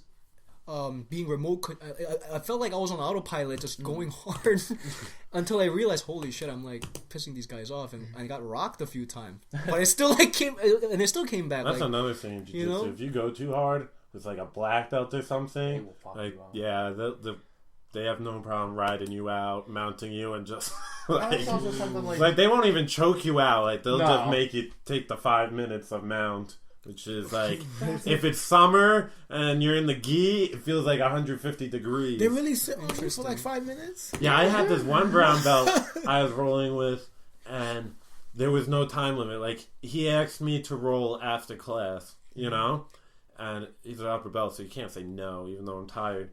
So there's no time limit, and we were rolling, and he just would put me back take to mount, and this went on for 10 minutes. And I was finally like, I'm not doing anything here. Like, I'm not getting out. And he's like, because I was like, I'm done. Like, nothing's happening. You're just beating me. And he's like, no, you got to learn this. As a lower belt, you just got to develop that. I'm okay. That mental that you're comfortable. It's really not that bad. I'm just on top of you. You got to get comfortable. That's interesting. So that's like you learn to be uncomfortable.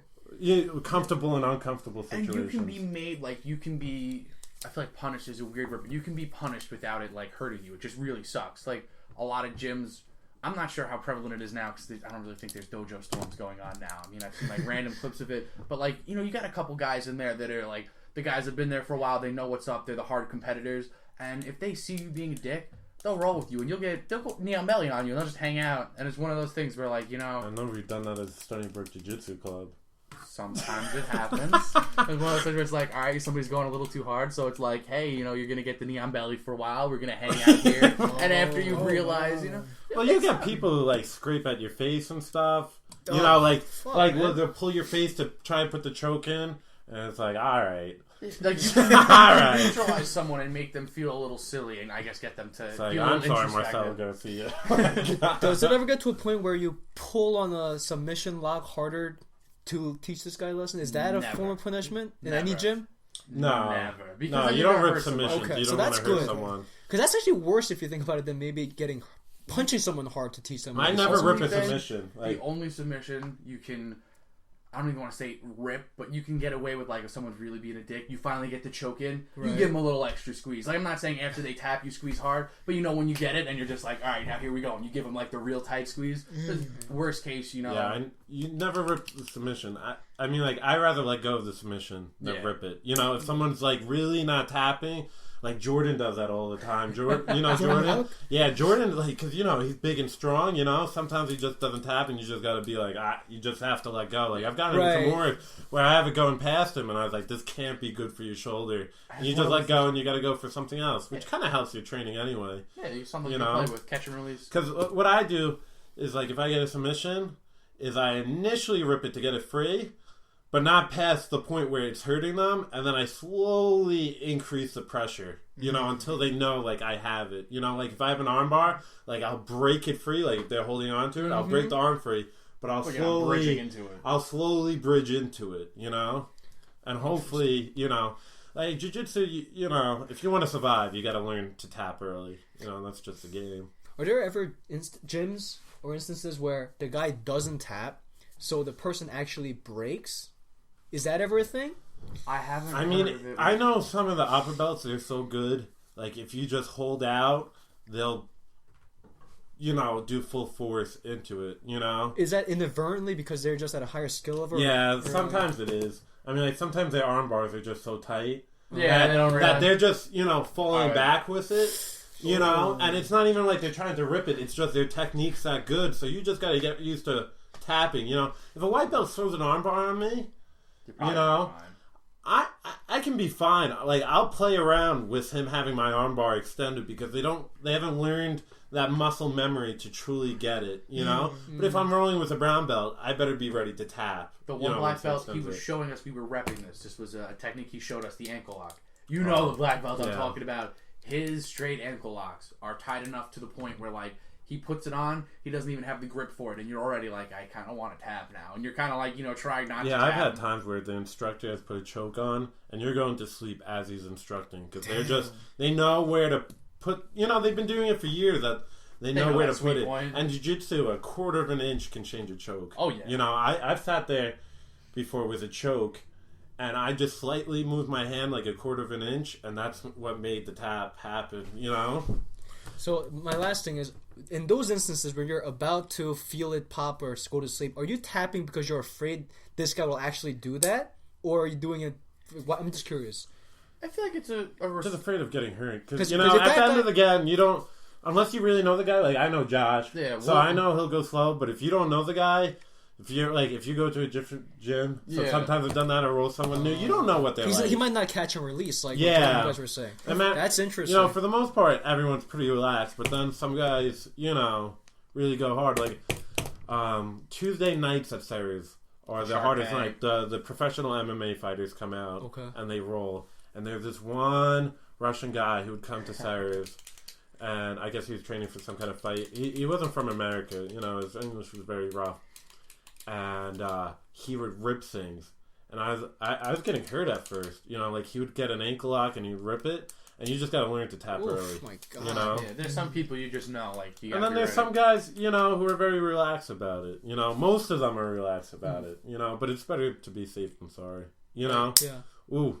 But jiu-jitsu, like, you never should be straining. Jiu-jitsu isn't supposed to be physical. It's supposed to be for the smaller guy. You're supposed to be using technique and gravity and momentum to win the fight. So, you know, like, if you ever have a submission and you're, like, using all your body force to do it, you're probably doing it wrong. Right. And if you're doing it right, it should be little to no effort to sink in that choke or the arm bar. You know, when I'm repping it, me and Josh, like, I can finish an arm bar with my pinky finger. Yeah. And that'll be enough for him to tap, you know? So it's all about the technique, you know? You're not supposed to be straining yourself, you know? It's supposed to be very relaxed, you know? Like, if you find the black belts, they're never out of breath. So all of these gray areas we're talking about in terms of how to roll and spar, this is why it's called a martial art. It's an art, not a science. This is the exact reason why. There's no yes or no answer. Like, it's all about how you regulate gray areas. So in sparring, I actually have a rule now, which is if the person's going hard, I tell them, go easier. Only one warning. If he ignores it, I just walk away and spar with someone else. Yeah, you brought that up. Yeah. The other day, you were like, you just walk off the mat. Yeah, because I've made the mistake of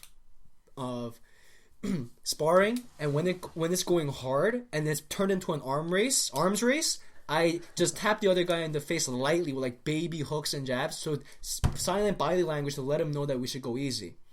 Some people don't get that message. I've not gotten that message. No, and I've gone hard. So now I just walk away from it. I don't have no grudges, no nothing. Just keep it professional and walk away. And that guy can just understand the mistake he made, or But at the end of the day, I gotta look out for myself. Yeah, exactly. And the thing is, in sparring, you should never spar hard against someone outside your weight class. It makes no sense to do that. That's true. No sense. Like, think about it. Like, that's like saying you put Floyd Mayweather in against Sergey Kovalev. It makes no sense. Why would you do that to? You wouldn't do that in a fight. You shouldn't do that in hard sparring, which is pretty much very similar. So I would never encourage that in anyone. I have hard sparred, and it should be with headgear, because headgear is interesting because people knock headgear saying that it creates more brain trauma because the material's harder, or it's like you putting your head inside a bell and like hitting the bell. And it impedes your vision. You can't move your head to dodge things. Visions were very annoying, actually. Like the bits right there. We were fussing with it today earlier. Yeah, but I just got new headgear. We were trying it out. When you're hard sparring, you need it. I look at headgear like it's a life jacket. If you're tossed off a boat, that life jacket might impede you from swimming to an island that's like 5 yards away, right? And you can probably get there faster if you just pedal without any life jacket on. But if that island's a mile away, wouldn't you want that life jacket? You need it. That's exactly why you need it in sparring. Do you ever use it? Sorry. Do you ever use that headgear in sparring? I think early on I started using it, but I haven't used it for a while. Sometimes I think like when you wear headgear, this is my personal view, is that it sets an environment where you just ripping shots also at the same time. So I think that was my issue with headgear, is that like I feel like you feel like you can throw it harder. Like you feel like you can throw it harder, and it gives you like the excuse to throw punches harder yourself because you have headgear yourself. It gives you a false insecurity, but that's why it's only for hard sparring. When the intensity is already ratcheted at 70+, when it gets to 70%, it is really hard. It's really hard to distinguish 70% to like 80. It's hard at that point. It's just hard at that point. Yeah. And the only thing that tones down the intensity is really how tired you are. Yeah. So again, this is an art. So I say headgear for hard sparring, no headgear for when you're going easy. Because when you're going easy and you wear headgear, then you might actually get hit with shots that you shouldn't. But you need that headgear like a life jacket when things are hard, because at that point, you just gotta. If you get hit with any of those shots, it's death. Okay, so you might as well wear it. It's the cost benefit. It evens out. So that's where I think. So yeah, I was thinking about it. So head kicks when somebody has headgear also. Yeah, right, but that's God, this is like the first day I sparred with you, and you clearly weren't trying to hit me, but you're throwing it out there, and it like just went by my nose, and I was just like, if I was leaned a little bit far forward, I'd be dead. Yeah, man. It's like it's almost like a dark art. Like you have to make sure. Dark art. It is sparring, especially like striking sparring. It's like a dark art. No, wizard art. Wizardry. Yeah. Wizardry. No, but it's true. Like if you come in with a lot of personal baggage, and the other person has none of that, he'll like put you to sleep. I mean, we were talking about Dutch kickboxing earlier. Yeah. There's some Dutch gyms notorious for guys getting knocked the fuck out. And some of these, the thing with sparring though is that hard sparring, there's gyms like Kings, aka, they go hard and they produce champions because, there's a lot of great benefits of hard sparring. The mental toughness, obviously, but actually, I think that is the biggest part about it, to be honest. Well, you know what you can and can't actually do. Yeah, like it's there, and I think it gets you comfortable in that spot. Exactly, where you don't panic when you're like. When your head's buzzing and everything's like, ooh, you're not panicked because you've been there before, Right. So I think, it's just like another day, where the fight isn't, it's like the Thais where they're like, it's playing the fighting for them because, it's just an everyday thing instead of like the fight is this huge build up and you're all tense because you're like, oh, this is the day I might get rocked out. This is the day I might get rocked. I might get hurt. compared to, well, I do this every day with like Cain Velasquez and Daniel Cormier. Like I'll be it's fine. like, yeah, this is just another day, just punching in, punching out. Right, you exactly. And in those moments, you develop a lot of skills that other people might be too timid, like trading and exchanging and countering. So I think you got to punctuate smart training with this hard training. Like the hard sparring, I say like every There's once, a nice once 3 balance weeks. you gotta Yeah, find. you need it. You need it. You can't do it. You do need it. Moderation injure and yourself. everything. Yeah, Yeah. you absolutely need it. Like, yeah. I was gonna ask you guys for your ideologies, like what do you do mentally for like sparring or a fight? Like what do you do mentally? Like, are you tense up? Do you like pump up yourself with music? Are you like trying to chill down? Are you trying to pump up? What are you doing? What are you thinking about? I chill down for the most part, where I just clear my mind before I spar, and I'm just there in the moment, and I'm facing the opponent. And I'm like, okay, this is regular. I like doing this. I enjoy this, and I'm smarter. So that's what I usually tell myself. I'm patient.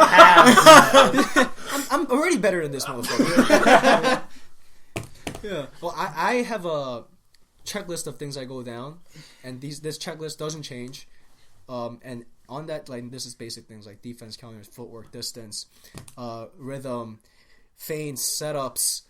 That's so actually it. You're visualizing before a fight, or Yeah, in my mind, it's literally like a checklist. Check, do that, do that. And on top of this, I make sure I force myself to do what we train, because the critical moment when you're sparring after a long drilling section and you don't use what you drill is when really the drill dies in vain. If you incorporate it in that sparring the day of, you'll be amazed at how much that'll come back every other next time you spar. Because you believe in mental training. Yeah, I believe in trust. It, I think, is literally the best thing, because it's one of those things. Like when we were sparring, I forget what it was. I guess like throwing the right kick at you, and then realizing I could also like make it look like it was a right kick, and then just throwing you straight. And once it works for you once, you're like, this is a tried and true method. I can use this. So if you use whatever you were drilling and sparring kind of thing, it kind of clicks with you, it sticks with you, and you're like, okay, that's something I do, something I can do, something I will do. Because I know you do the motivational talks after the practices, so you believe in that motivation, the visualization, the mental training, and all that.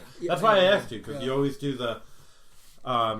I'm guessing, I don't know if you guys know out there in the podcast world, is after each one of your kickboxing sessions, you do like 5 minutes and you do motivational talks. And not just in martial arts, but how it translates in life. Yeah, I mean, I try to keep it less than 5 minutes because I don't want to turn into a TEDx talk that you guys didn't pay for. But, you know, Feels forever. Kidding. No, I believe martial arts, like Joe Rogan said this, he said something like martial arts is a vehicle for you to increase your potential as a human being. I think that's what it should be, even if you're a professional fighter. Because guess what? That's what I went through. I started this semester, I made the decision to say I'm going to train for my first amateur kickboxing fight. I said that in early June, okay? And I went through hell from late January to early March. Training the most I've ever been, sparring 6 times a week at Fusion and at the club. I was overtrained. I always came home with some kind of injury. And in that time, that's when I interviewed for Tops. That's when I met my girlfriend, who is we're split together now. We're split now, but still, that's when I met Jimin. No, it's all good. No, seriously, all good. We're still super cool with each other. Oh yeah, it's really good. So super He cool. hates her. yeah, no, it's great. But all these great things happened for me because I got my motivation right and my life in order, structured through this training. And let me tell you, training for an opponent will turn you into a saint. I'm sure you know that, having trained for competitions. And once I got the Tops job and things were, going great at school, I realized, dude, I don't want to fight. I learned that my motivation to fight was to really become a better version of me. So now I'm at peace with that.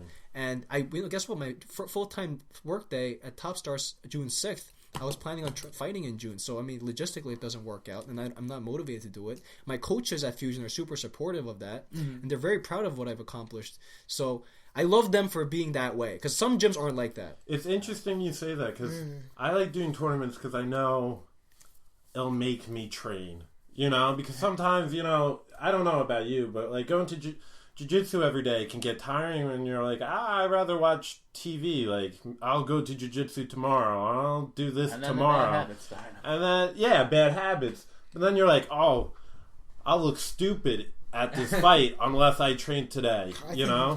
I think me and you are so much alike, Rich, man. Because I definitely feel the same way. Like, whenever I'm training, I have, like, a fight in mind. Even though I don't have any fights coming up. Yeah. I'm not fighting anytime soon. Yeah.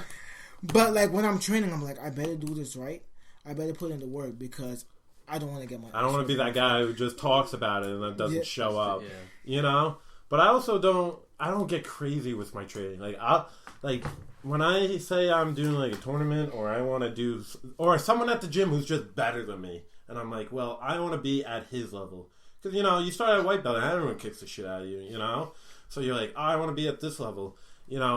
I'll write down the stuff and I'm like, well, what do I need to do eating-wise? What do I have to do this-wise? And it'll be, like, vague, like, I'm not saying...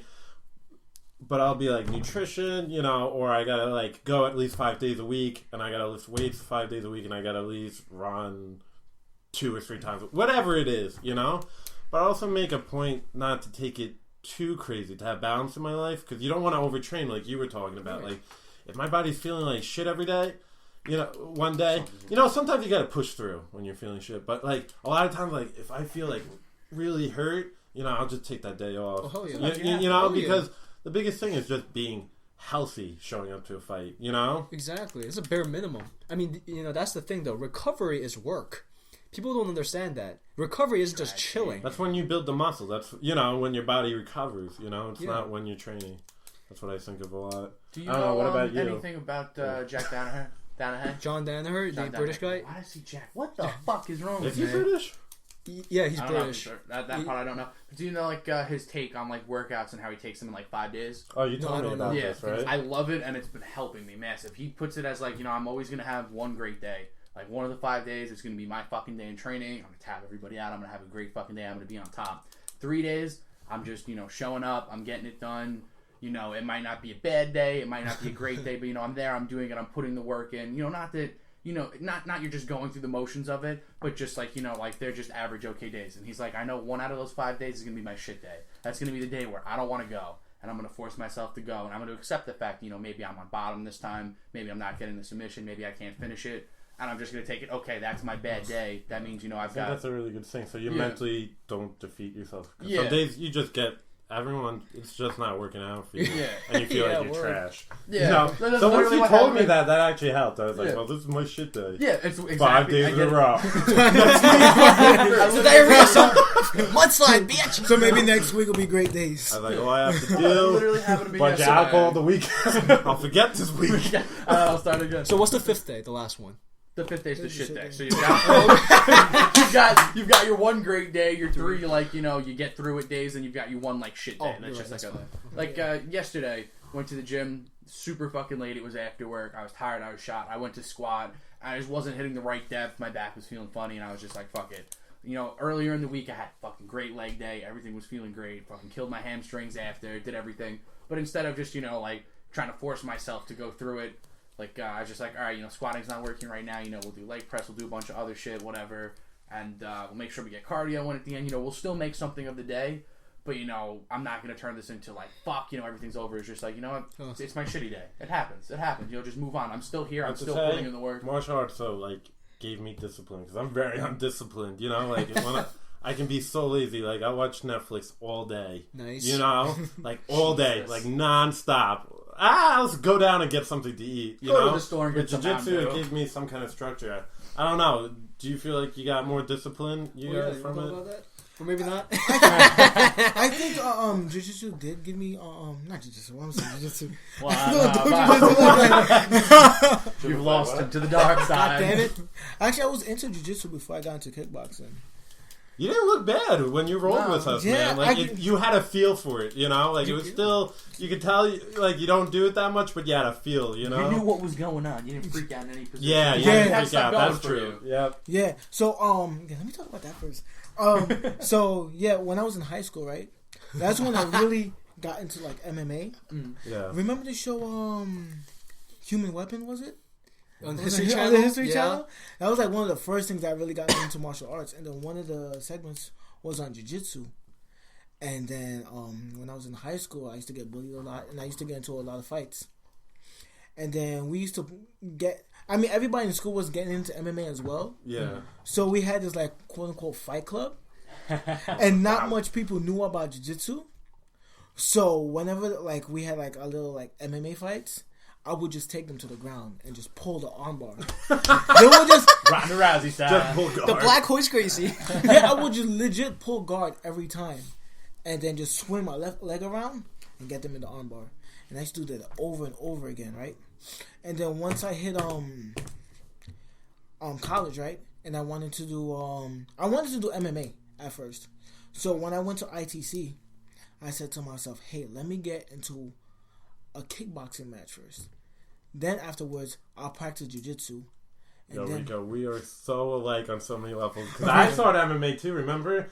I originally did say I was thinking of doing MMA, and I just stuck with jiu-jitsu. Oh, for real? Yeah, you did like the kickboxing class a couple times, and you were just like, And then I was like, I need to focus on jiu-jitsu. I was like, I got to get at least like a blue or purple belt before I start doing stand-up. Yeah, so it was me. It was the opposite. It was like I wanted to do like get into a couple Muay Thai fights, and then transition into jiu-jitsu, and then go through onto MMA.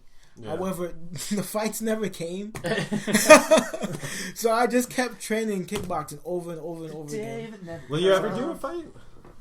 A kickboxing fight? Yeah. Definitely. Is that like on a to-do list? I think it's on. I feel like I would love to watch you do some of these wavings and then love. I don't think I'm gonna I'd get you a Haitian flag, man, wrap you around that shit on the walkout. I'm definitely gonna be wrapped up in the Haitian flag. Like a little baby. I'm gonna be carried out into the ring. Rich's arms. Like the Virgin Mary. That'll be a crazy walkout. Jesus walks. But yeah, I don't think I'm gonna be a kickboxer anytime in my life. I don't think I'm gonna go professional. But it is on my bucket list to say, hey, I fought at least once in my life. So you know. Okay, this is something I have to ask you. I was talking about it with Rich earlier. Like we were talking about you. Like you go to a jiu-jitsu tournament and there's like 10, 12, 15, whatever. There's a bunch of other guys on the mat with you. Mm-hmm. In like kickboxing or something like that, you're in a ring, you're in an octagon, whatever the fuck you're in. It's just the two of you. There's lights all around you. Everybody's looking at you two. Do you feel like it's just something you tone out? Do you try to get energy from the crowd? Like, what is your opinion on how that's going to go over? Like, I don't know if I can. Yeah, just type into the mentality thing, kind of. Yeah. Knowing myself, I'll probably tone it out. I'll probably tone it out walking in, and I'm not the type of person that's going to feed off the energy of the crowd. And I'm more in the moment. Like me and Rico are bonding so much. We just that's what I go on. Sorry. Yeah, but like Jimin, like he says, he takes mental notes. I'm the type of person that does it like while I'm fighting. So when I'm like sparring Jimin, I'm analyzing him. I'm like, oh, okay, now he stands on southpaw. Oh, okay, he's doing this. He's trying to break his rhythm. He's trying to angle this way.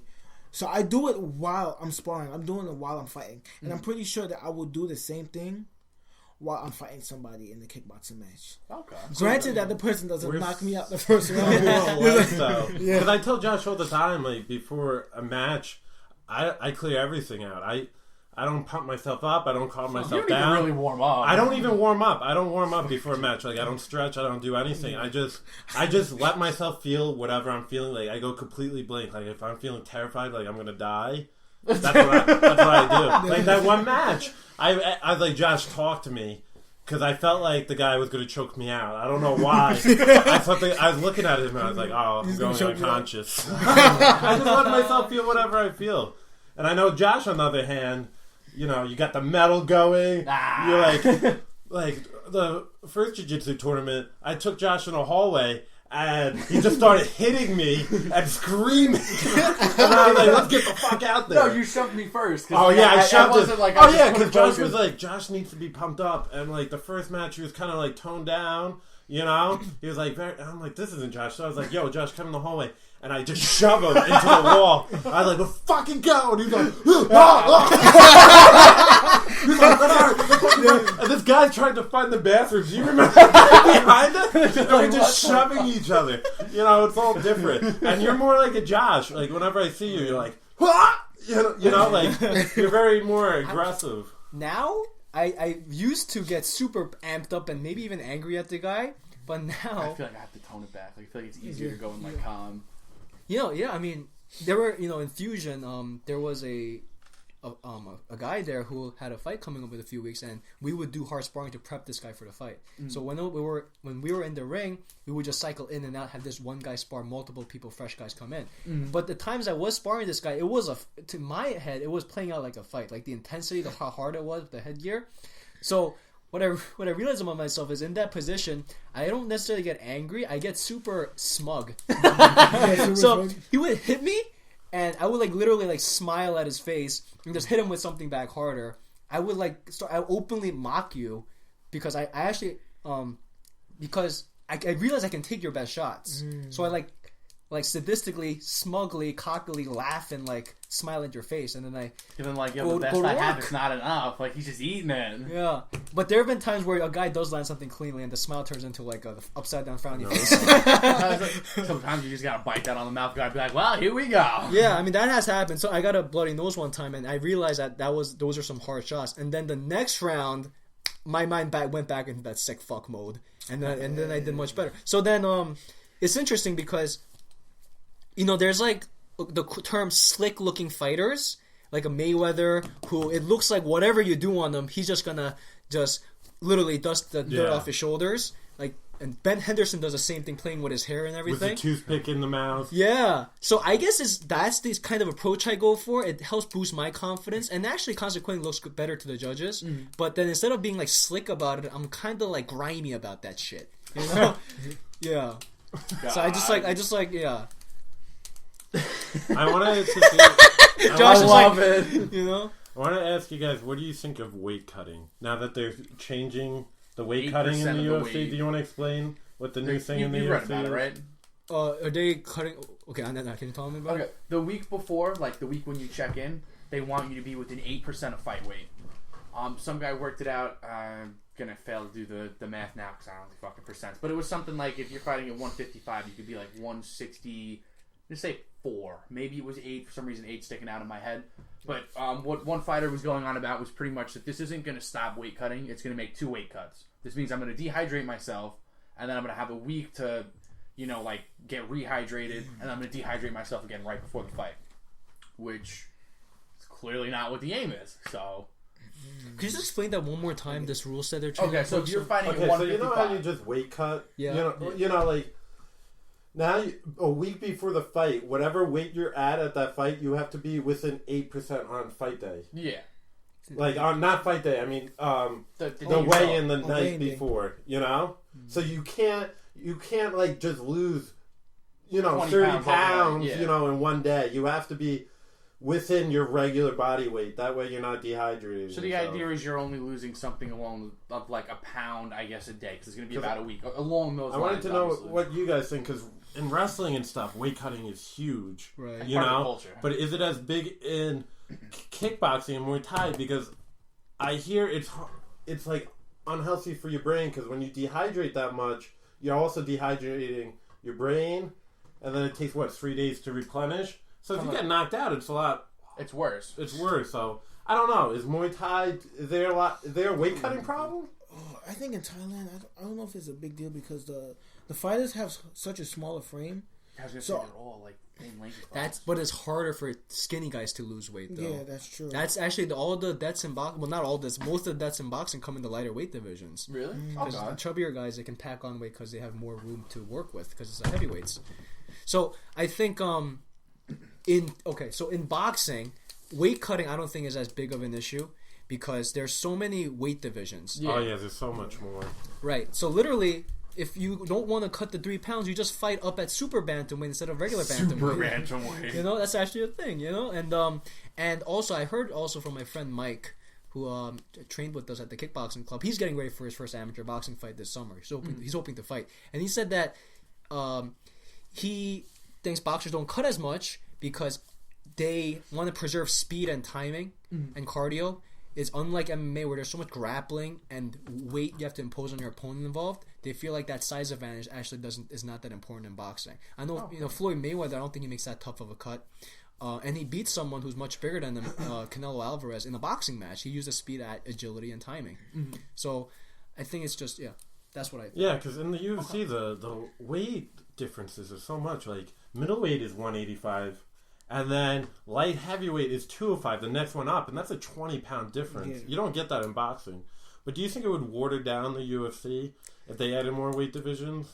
Would you water down like the level the divisions are, the level of competitiveness? Because boxing can be very watered down because they have all that different divisions, they have the different belts, different divisions, and you don't see the best fighting the best. Yeah, you don't have to be the best guy within a 20-pound range. You be the best guy within like a 10-pound range. I don't really follow boxing at all, so that's really... I say like boxing, I think roughly you can say that it's a 5-pound. I mean, it's hard to say because between every 10-pound range, you can have as much as 3 weight divisions in a 10-pound range. Okay, but that does everything right there. Yeah. So it's like you don't have to be better than somebody within 10 pounds. Like you have to be better than the guys within whatever the fuck it falls into. But oftentimes guys they go around this 10-pound range and they collect all 3 belts. Pacquiao went from what was it 115 he did ridiculous to shit, 147. He climbed up 10 weight divisions, I heard 8 all weight about divisions. That. Well, you see him when he's 115, and I was like you look at him now and you're like, that guy could never lose weight, and then you see 115 and you're like, Jesus. So that's unique. You don't really see that. Also, I think he was very young when he started boxing, right? So I think part of it was just him getting a man's body, kind of, Yeah. But it just shows about his coach. I heard Freddie Roach. Yeah. I don't know. I'm not going to go on about it here because I don't know how reputable it was that I read, but. Yeah. Okay, thank you. Mayweather. I was like, I read that and I said, I was like, I don't feel comfortable saying that, but I heard things. Yeah, man. Awkward. Sorry. No, I mean, people have made speculations that when Manny Pacquiao was a dominant fighter, knocking dudes out, carrying up his knockout power with him up weight divisions, some people accused him of taking steroids. And is his coach? Isn't his? Open up a window. Thank you. Isn't his coach? I don't know if he does them or whatever, but a known person who's like, Trevor Ariza? Steroids are okay. Alex Ariza was a strength and conditioning coach who had a history of being caught, I believe, giving someone steroids, an athlete steroids.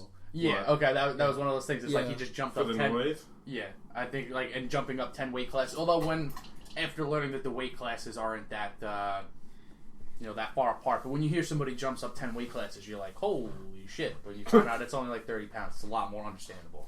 Right. Entirely doable, Natty. Yeah, and the guy works his ass off. Like at the end of the day, he did a lot more strength and conditioning. So. And then, oh my gosh, it's almost 2 hours, so shit, we gotta wrap this up. But I got one more question to ask from me. You might have another one after it. But Jose Aldo, Frankie Edgar, who do you think's winning that fight at UFC 200? Because they have 2 different styles. Frankie's very in and out, like boxing, and then Jose Aldo is a stop and stick Muay Thai, like you were talking about. Like he's good in the pocket, and I don't think that's Frankie Edgar really. So Rico, you can Doesn't start. Jose Aldo have a really good takedown defense also? Yeah, he has like impenetrable takedown defense. And the first fight was very close, Yeah. What they had. So who do you think's taking that one? Why don't you start? I mean, Jose Aldo just recently got out of that. Got murked. So I don't know how good his chin murdered. I mean, if Jose Aldo's chin is all right, I feel like he'll be able to take the fight. Via unanimous decision. It's gonna go all the way. You think it's gonna? I think it's gonna go all the way. Given that Jose Aldo doesn't get knocked out, but Frankie Edgar has some serious punching power. Wait, newfound punching Yeah, he just power. took out Chad Mendes in his last fight, and before that, who did he take out? Cub Swanson? Yeah, you heard him standing and on the ground. So. Oh, me? It pains me to say this. It really does, because Jose Aldo's my favorite fighter, but I think So nasty. But my gut's telling me Frankie Edgar's going to win the decision. He's just on such a high roll, and for Jose, it's like hard to come back from a knockout like that. Very quickly too, mentally and physically. Like he was out. Like that's. I think you got to take the Ronda Rousey route where you take that time off. Just taking. a year off, but I'm saying like 6 months. Wait, will it be? That was in I July. was saying it was a while. But I mean 6 months off, just like training and stuff. I don't know. I very much doubt he did that. But. He did a lot of rolling, it seemed, on Instagram after a knockout instead of kickboxing. Rolling? Yeah, like BJJ. So he. Okay. I'm sorry. I was like, huh? Yeah, we have to get it together for that UFC 200 fight and watch that. Yeah, let's try. I mean, Jim is like, I got so much better shit to do. No, it's not like that. It's just like I'll see if it fits my schedule. No, it's just like I know that now that Rico and I are out of college, like people are gonna get a lot busier. You know what I'm saying? It's ridiculous, isn't it? Working full time and shit. So you, Josh, how you're still at Stony Brook? Or? Yeah, I graduate this year. I want to go back to the PT program. I have to apply by September. You graduate now. Tomorrow. Yeah, tomorrow. You said this year, which is misleading. Tomorrow. I'm graduating tomorrow with you guys. I'm not going to the main event, but they have like a health science one after, so I'm going to that one because cool. I don't feel like doing the big one. Fuck that. Awesome. We'll have to meet up and do this again. This is good. Bro. All right, these guys, all kickboxing. Check them out. Can we plug? And they have their own podcast, The Clinch. You guys have to check them out. Guys, if you are interested in all things martial arts and kickboxing related, go to allkickboxing.wix.com/allkickboxing, and allkickboxing is spelled ALL kickboxing, and Wix is WIX. And the easier way to do it is Google search All Kickboxing. We're also on Facebook at All Kickboxing, Twitter at allkickboxing_, Instagram at All Kickboxing, and YouTube at AKB All Kickboxing. So holla at your boys, and thank you guys. These guys are great, so check them out. They know their stuff. All right, we're out. Peace. Boom. Deuces.